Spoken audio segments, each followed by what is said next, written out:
ఇక్కడ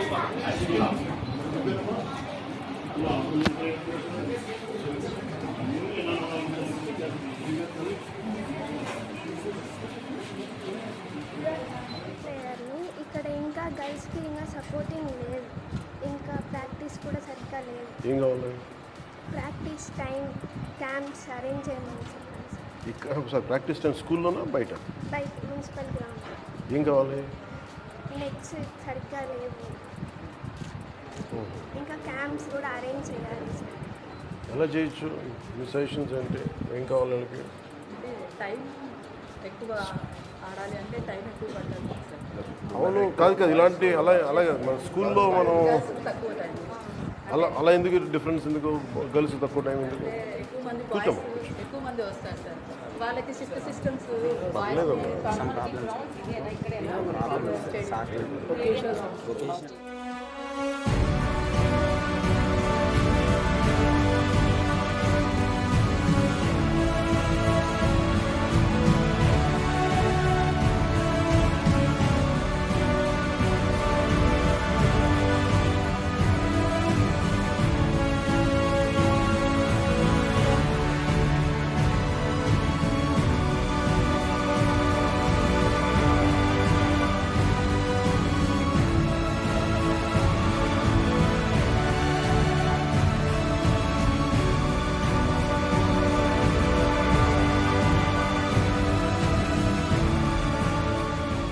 ఇందాక కలెక్టర్ గారు మాట్లాడుతూ ఉంటే దానిలో కిచెన్కి ఆధునికంగా మోడర్నైజ్ చేయాలి, సదుపాయాలు లేవు, నవీకరణ చేయాల్సిన అవసరం ఉంది అంటే నా దృష్టికి తీసుకొచ్చారు.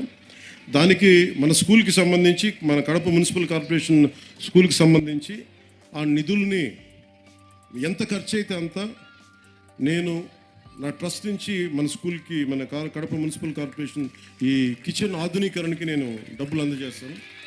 అది మీరు ఎంత అంటే అంత. అలాగే ఒక ఆడపిల్లలు అడిగారు, అక్కడ ఆడబిడ్డలు అడిగారు, నన్ను ఆ పాపలు అడిగారు, ప్రైజ్ ఇమ్మని ఇందాక ఒక ప్రొఫెసర్ గారు కూడా అడిగారు. మీకు ప్రశంసా పత్రాలు కానీ అలాగే మీకు బహుమతులు కానీ ఏదైనా ఉంటే స్కూల్ యాజమాన్యం నా దృష్టికి తీసుకొస్తే దానికి సంబంధించిన నిధులు, దానికి సంబంధించినవి కూడా నేను సమకూరుస్తాను తెలియజేసుకుంటున్నాను. అలాగే బస్సు ఒకటి కలెక్టర్ గారు నా దృష్టికి చాలా కీలకమని చెప్పారు.